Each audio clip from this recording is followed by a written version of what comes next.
أما الجواب على سؤال السائل، الأسئلة المتعلقة بالفيسبوك عن الشيخ حماني رحمه الله تبارك وتعالى هل كان أشعريا، يسأل هذا السؤال. الظاهر أنه كذلك، يعني كان على عقيدة أشعرية، وإن كان يعني يعتبر من تلاميذ الجمعية، ومع الأسف الشديد يعني في الجمعية من المشايخ من كان على العقيدة الأشعرية. قال بعد ذلك: وهل يؤخذ العلم مما ترك من مؤلفات؟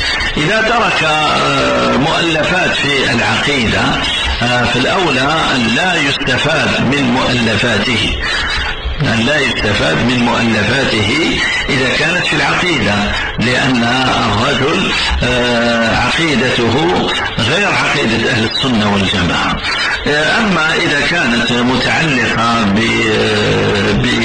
بالفقه المالكي فالرجل يعني يستفاد منه، بل الرجل كان عالما فيه، يعني في المذهب. صلى الله عز وجل أن يرحمه وأن يرحم سائر علماء هذه الأمة، والعلم عند الله تبارك وتعالى.